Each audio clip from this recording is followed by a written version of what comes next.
muda. Hari ini di Puskesmas Pengasinan kita akan berdiskusi banyak tentang HIV/AIDS. Nah, sebelumnya kita kenalan dulu ya. Nama saya Dr. Beka dari Puskesmas Pengasinan. Nah, kebetulan juga saya adalah dokter penanggung jawab program PDP dan HIV/AIDS. Dan hari ini juga kebetulan kita kedatangan tamu istimewa kita, itu anak muda. Ya, kita kenalan dulu sebelumnya dengan Mas siapa? Boleh perkenalan, Mas? Ya, perkenalkan, nama saya Arak. Di sini saya ingin bertanya-tanya ke Dr. Beka terkait isu HIV. Oke. Apa yang Mas ingin tahukan dengan HIV/AIDS? Aku sih kayak pengen tahu kayak HIV itu apa sih, Dok? Orang tuh banyak ya, kalau mendengar HIV itu rasanya langsung apa ya, merasa penyakit yang tabu lah, penyakit kutukan lah, atau penyakit yang terlarang lah gitu ya, yang dijauhi. Nah, itu yang masih ada banyak di masyarakat kita. Nah, kalau kita tahu sendiri HIV/AIDS itu adalah human, I-nya immunodeficiency, V-nya virus. Jadi virus yang ada di dalam tubuh manusia dan ditularkan oleh manusia ke manusia, ya, yang menurunkan daya tahan tubuh. Ya, virus itu berinfeksi di dalam tubuh. Ya. Nah, kalau AIDS itu adalah immunodeficiency syndrome. Jadi kumpulan penyakit yang masuk karena tubuhnya sudah terserang virus HIV itu.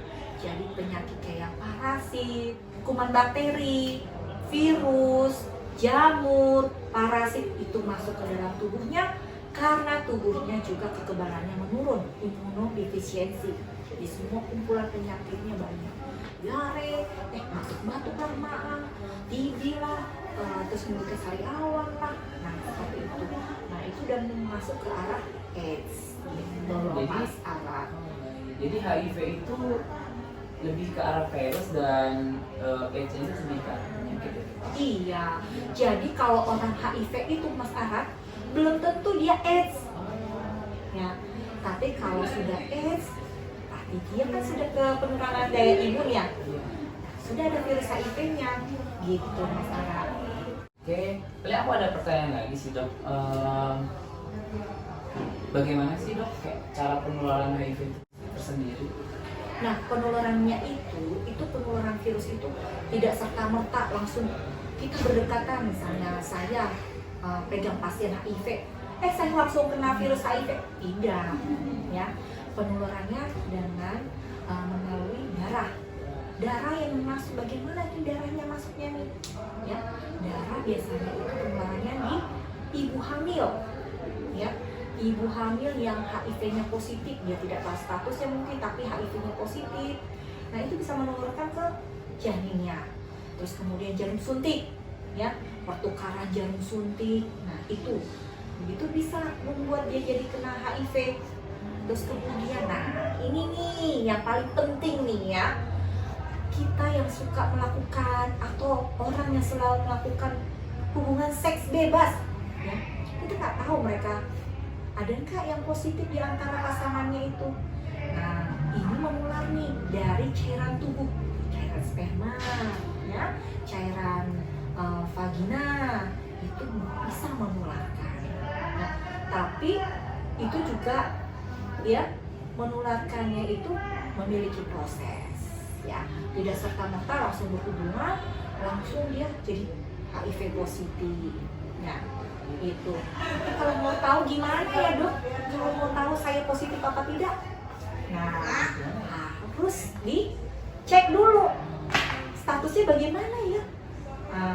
Cek statusnya, apa saya HIV positif, apa saya HIV negatif, reaktif gitu.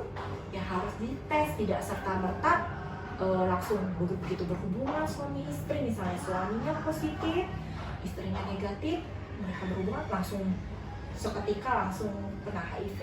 Enggak. Kalau misalnya penularannya lewat gigitan nyamuk kan mungkin nggak sih, Dok, ya, pergantian alat mata? Enggak Kalau lah. aku pernah dengar kayak gitu sih dok.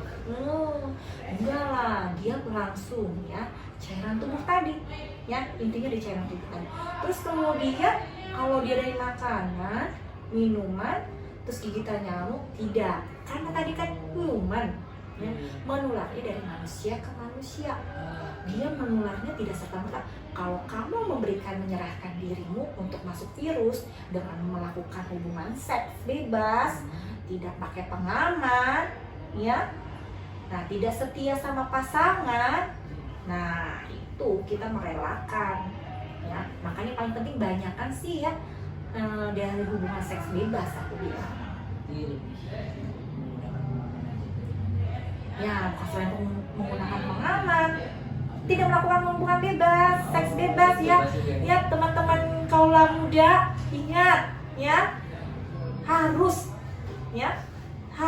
kita menjaga diri kita tidak berhubungan seks bebas ya. Kedua, bagi ibu-ibu, bapak-bapak, semua yang sudah punya pasangan ya, setia sama pasangannya gitu loh. Aku pengen tahu sih dok, kayak gejala HIV itu sebenarnya kayak gimana ya? Kalau gejala HIV itu, orang tadi aku bilang kalau dia kena HIV belum serta-merta dia punya penyakit, ya tergantung kekebalan tubuhnya. Jadi si virus sudah ada di dalam tubuhnya dia, terus kekebalan tubuhnya, nah dia tuh bertarung tentara si virus kah atau si tentara kekebalan tubuh kah yang memenang, ya. Kalau virusnya jumlahnya banyak yang masuk, pasti otomatis mana yang kalah? Tentara tubuhnya apa tentara virus? Iya, tentara kekebalan tubuhnya yang turun, virusnya naik.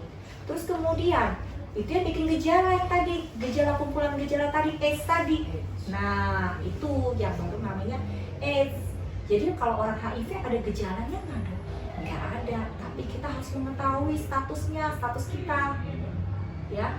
Cek deh tuh, dicek tes deh di puskesmas sudah ada layanannya pemeriksaan HIV/AIDS gratis loh. Nah, terutama pada ibu hamil, ya. Ibu hamil sekarang ini program pemerintah mewajibkan semua ibu hamil harus mengetahui status HIV-nya dengan pemeriksaan HIV. Terus kemudian pasien-pasien, misalnya pasien TB, itu juga sudah diprogramkan pemerintah agar pasien HIV dicek juga status HIV-nya gitu. Terus kemudian apalagi orang sehat, cantin, calon pengantin, ya.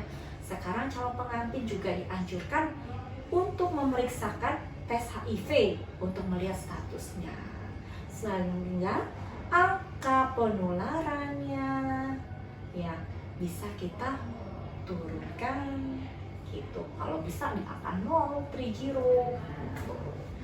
gitu. Terus aku penasaran sih dok, kayak selain HIV itu sebenarnya apa sih penyakit lain yang seperti dokter mention itu apa aja ya selain HIV? Penyakit apa aja yang dipengaruhi oleh hubungan seksual?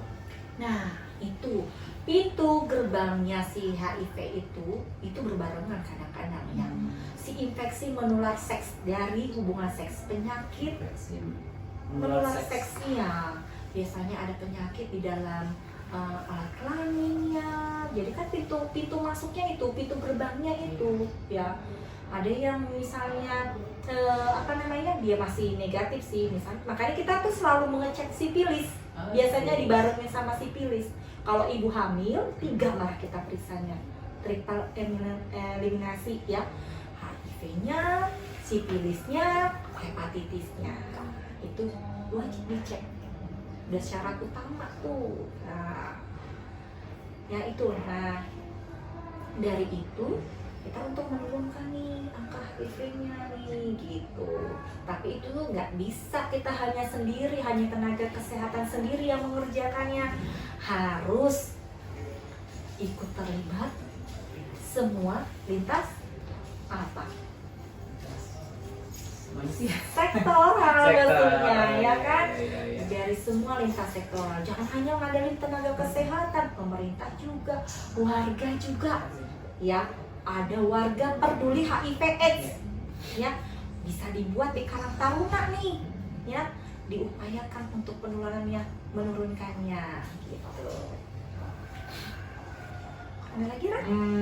Soalnya kayak aku pengen tahu sih kayak apa aja sih yang kayak akan terjadi apabila HIV yang ada dalam tubuh kita itu tidak kita tangani. Nah itu, kalau dia ibu hamil tidak ditangani bagaimana? Ya, untuk lahir anak janinnya berarti kan terlambat nih pada ibu hamil nih, ditangani itu. Kasihan, dia mewariskan tuh si anak tuh, anaknya HIV, kasihan. Karena HIV belum ada obatnya Mas Arad. Adanya cuman untuk menurunkan angka kesakitannya dengan ARV ya. Di Puskesmas Pengasinan ada pelayanan PDP. Nah, kalau orang benefitnya minum ARV ya. Iya. Nah, kalau benefitnya minum ARV buat yang positif ya, dia tuh masih survive loh maksudnya. Jadi kekebalan tubuhnya itu virusnya diikat ya, tapi tidak bisa mematikan virus, memang belum ada obatnya, tetapi menurunkan jumlah virus, kemudian kekebalan tubuh juga tetap konsisten gitu loh. Jadi akan tetap sehat ya, bisa survive, dia kerja masih jalan, kemudian semuanya aktivitas masih jalan gitu. Jadi enggak orang yang positif HIV itu kayak divonis langsung jret kamu mati besok, enggak Mas Arad. Sekarang ini sudah ada program pemerintah. Tapi apakah orang yang dengan HIV itu akan tetap bisa kita sama sih? Bisa dong, itu hak asasi manusia, masa orang nggak boleh nikah? Tetap, tapi tetap kita harus pantau ya, pantau dia kekebalan tubuhnya, pantau jumlah virusnya gitu, dengan minum ARV. Layanannya ada sekarang di Puskesmas Pengasinan, ada klinik Nawasena hari Selasa. Setiap hari Selasa. Hari Selasa. Jadi kalau teman-temannya mau datang nih atau ibu hamil, bawa nih ke sini nih, dok saya mau diperiksakan nih HIV-nya, silahkan bawa saja ya, tidak memandang itu KTP Bekasi atau tidak, yang penting ini karena program nasional kita jalankan, semua layak mendapatkan. Kalau syarat-syaratnya itu apa sih dok untuk tes HIV itu? Gampang sih, nggak ada banyak syarat sih, nggak bayar juga, gratis. Jadi nggak syaratnya nggak ada yang nggak ribet ya Mas Arad ya, hanya KTP, bawa KTP seperti biasa. Kalau alurnya nih di Puskesmas Pengasinan, pasien silakan mendaftar, nanti dibikin rekam medisnya di depan di loket pendaftaran, kemudian nanti ke nurse station untuk dicek ya, nadi, tekanan darah, suhu, seperti biasa ya, pemeriksaan rutin. Nanti baru ketemu dokter PDP-nya. Nanti di situ kita screening ya, kita cek dia HIV-nya, VCT-nya, dikasih form, kemudian ke lab. Nah di lab diperiksa deh. Biasanya berbarengan periksa HIV dengan sifilis. Oh, dengan IMS juga ya? Iya, karena pintu gerbangnya tadi kan. Jadi pada kita periksa satu, tahunnya masih ada ini. Berarti cukup lengkap juga ya dok ya? Ya. Pemeriksaannya dan mudah juga, hanya membutuhkan KTP saja. Hasilnya juga saat itu juga Mas Arad. Jadi nggak usah nunggu lama ya. Hasilnya langsung nanti udah begitu dapat hasil dari lab, langsung kembali lagi ke dokternya untuk konseling. Konseling buka hasil, kalau misalnya positif nanti kita konseling lagi untuk pra ARV. Kira-kira kalau untuk positif itu prosedurnya gimana ya dok? Makanya nggak susah. Nanti kita lihat dulu kesiapan si pasien dan kita lihat kelengkapan kesiapannya dia. Karena ini obatnya teratur, nggak boleh minum saat ini, besok nggak minum ya.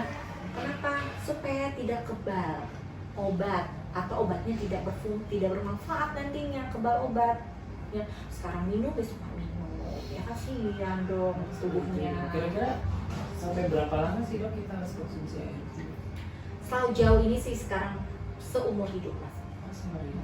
Kayak multivitamin aja ya. Jadi tapi nggak usah takut sih, ya. Yang banyak kan pasien sudah minum air putih mereka lebih bisa tetap bekerja. Yang misalnya dia ada luka ya, luka herpes, karena daya imunnya udah mulai naik virusnya ini, nah iya bisa survive ya. Berarti kita bisa setara dengan orang-orang yang Iya, nggak kelihatan nih ya, tetap bisa beraktivitas ya. Enggak, oh kalau udah HIV karena imun defisiensi, imunnya itu kayaknya loyo banget. Enggak. Gitu. Nah, kalau masalah tadi Mas Arab bilang alurnya, nanti kita sudah konseling nih, tapi kita tetap tanyakan karena kepatuhan si pasien, jadi kita harapkan dia mendekat kepada layanannya. Misalnya di rumahnya yang terdekat kita upayakan dan dia merasa nyaman karena pengobatannya seumur hidup kan nih Mas Aratnya. Jangan nanti dia karena merasa stigma dekat rumahnya tapi dia nggak dapat layanan, kasihan ya. Tapi di mana dia aman, nyaman, terus bisa teratur, deket ya.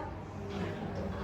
Silakan. Misalnya kalau misalnya jauh, misalnya dari sini ke daerah dari Tambun ke sini banyak misalnya, karena kalau tidak aman di sini. Karena masih banyak stigma itu, ya. Jadi mereka merasa ini ya, apa namanya, stigma, takut ya. takut. Sebenarnya nggak perlu takut, untuk sehat itu nggak usah takut ya. Iya sih. Kayak aku udah dengar penjelasan ini juga jadi lebih berani buat tes untuk kesehatan sendiri. Iya, diajak teman-temannya, ya teman-teman kaula muda, ya. Jangan takut. Jangan takut statusnya ketahuan ke orang lain, tetap kita rahasiakan. Dan juga yang penting kita tahu bahwa diri kita itu sehat. Ya, kesehatan itu mahal, Mas Arab. Ya. Lagi Mas Arab? Sudah Iya. tahu. Terima kasih atas edukasinya terus seputar. Yang penting sama-sama ya, sama-sama kita bekerja sama untuk menurunkan angka penularan, angka kematian karena HIV/AIDS. Ya, jangan kita udah tahu ada yang keluarga ataupun saudara kita HIV, kita jauhi, tetapi kita ajak supaya dia tetap sehat. Itu yang utamanya. Oke, Mas Arad. Terima kasih juga sudah datang di layanan puskesmas kami, Puskesmas Pengasinan. Semoga ini juga nanti bermanfaat bagi teman-teman yang lain. Mohon disampaikan informasi ini. Baik dok, saya akan sampaikan ke anak-anak juga akan remaja tentunya. Terima kasih sahabat muda. Salam jumpa lagi. Salam sehat.